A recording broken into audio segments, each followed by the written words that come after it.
By now, you all are aware that the US imposed a 25% tariff on all Canadian goods entering the US. And the Canadian government, by its Prime Minister Justin Trudeau, was quick to respond in a staggering press conference that he held just few hours after the USA tariffs took effect. Play the clip. So today, the United States launched a trade war against Canada. Canadians are reasonable, and we are polite, but we will not back down from a fight. The US tariffs came into effect in the early hours of this morning, and so did the Canadian response.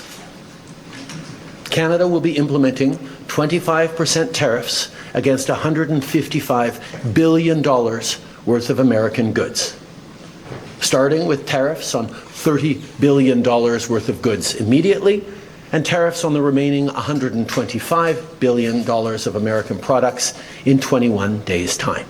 Should these tariffs not cease, we are in active and ongoing discussions with provinces and territories to pursue several non-tariff measures. Measures which will demonstrate that there are no winners in a trade war. After announcing the Canadian response to the US tariff, the Prime Minister of Canada spoke directly to the American people, and he said this. Play the clip. I want to speak first directly to the American people. We don't want this. We want to work with you as a friend and ally. And we don't want to see you hurt either. But your government has chosen to do this to you. As of this morning, markets are down, and inflation is set to rise dramatically all across your country. Your government has chosen to put American jobs at risk, at the thousands of workplaces that succeed because of materials from Canada or because of consumers in Canada, or both. They've chosen to raise costs for American consumers on everyday essential items like groceries and gas, on major purchases like cars and homes, and everything in between. They've chosen to harm American national security, impeding access to the abundant critical minerals, energy, building materials, and fertilizers that we have and that the United States needs to grow and prosper. They've chosen to launch a trade war that will, first and foremost, harm American families. They've chosen to sabotage their own agenda that was supposed to usher in a new golden age for the United States. After explaining the situation to the American people, Justin Trudeau spoke directly to President Trump, and he said this. Play the clip. Now I want to speak directly to one specific American, Donald. In the over 8 years you and I have worked together, we've done big things. We signed a historic deal that has created record jobs and growth in both of our countries. We've done big things together on the world stage, as Canada and the US have done together for decades, for generations. And now we should be working together to ensure even greater prosperity for North Americans in a very uncertain and challenging world. Now, it's not in my habit to agree with the Wall Street Journal, but Donald, they point out that even though you're a very smart guy, this is a very dumb thing to do. He went on to speak to his citizens, the Canadian people, and he reaffirmed the support of the Canadian government toward his citizens, and he told them this. Play the clip. And now, to my fellow Canadians, I won't sugarcoat it. This is going to be tough, even though we're all going to pull together, because that's what we do. We will use every tool at our disposal so Canadian workers and businesses can weather this storm.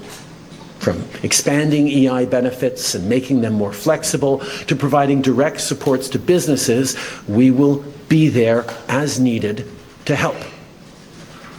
But Canada, make no mistake, no matter how long this lasts, no matter what the cost, the federal government and other orders of government will be there for you.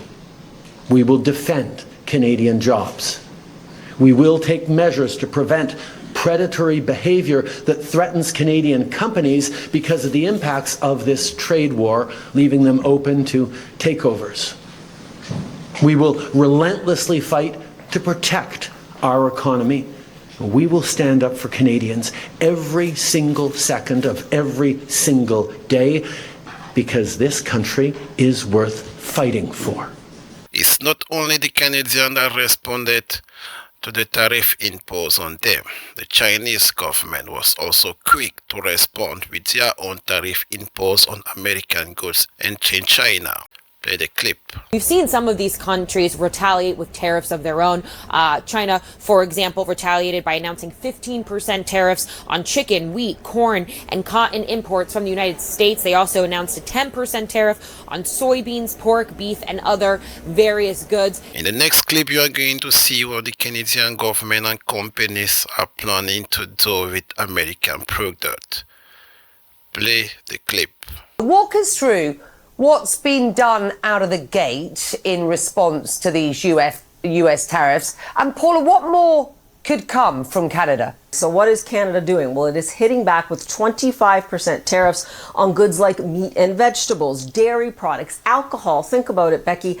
Anything in the United States, and we're talking about things like bourbon or wine or beer, will get a 25% tariff. But more than that, many provinces here in Canada, I would say the majority, will now be taking U.S. alcohol off their shelves and refusing to sell it. This is the kind of trade war that we're in for right now. Premier of Ontario, who went on CNN yesterday and said he was ready to seize the electricity for more than 1.5 million people living in New York City, went back on CNN today where he had this to say.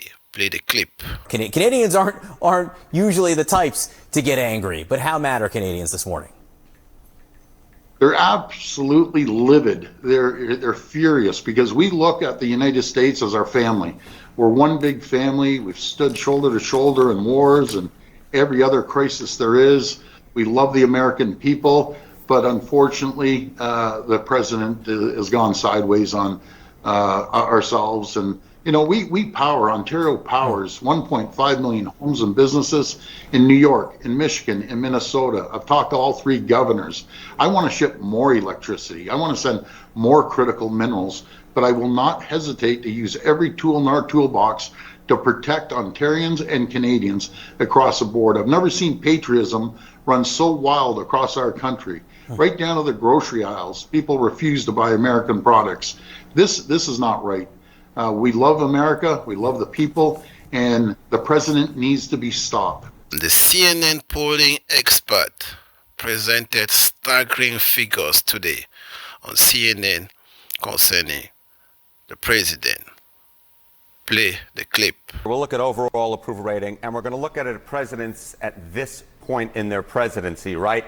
And the word here that I would use to describe Trump is awful. In fact, the only person who does worse than Trump does right now with a +1 net approval rating is himself back in 2017 when he was at -8. So he's doing better than he was. I was going to say, you could spin it another way. He's making gains. He's making gains, but he's doing worse than everybody else. The average president at this point, get this, plus 27 points on their net approval rating. Donald Trump is doing historically awful. The only person he beats is, again, himself from term number 1. 4 days ago, when the Ukrainian president went to the White House and had a meeting with Donald Trump, there was a journalist that asked the Ukrainian president why he doesn't put on a suit.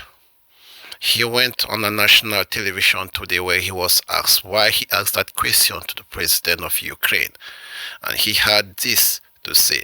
Play the clip. I just asked the questions that many Americans were asking at home, and that's kind of what I've been doing for a while. So I didn't mean to come off as a snarky comment, although I do feel like when Zelensky got out of the car and met President Trump at the West Wing, that's, if you probably saw where President Trump mentioned that it looks like he got dressed up. So I thought I would ask him, why didn't he wear a suit? Really my intention was just to see if he understood the level of respect that people have when they go into the Oval Office. Now, a lot of people will say, well, why doesn't Elon Musk wear a suit? Why does he wear a hat? Why does he take his kid into the Oval Office? Well, Elon Musk is in charge of saving, billions of dollars of taxpayer dollars going over to different, organizations. Zelensky has been given, some say, close to $300 billion in cash and military equipment. So I would think at that point, it does warrant him showing a little bit of respect. There you have it, folks. Press subscribe. Let's get to 1,000. I'm out.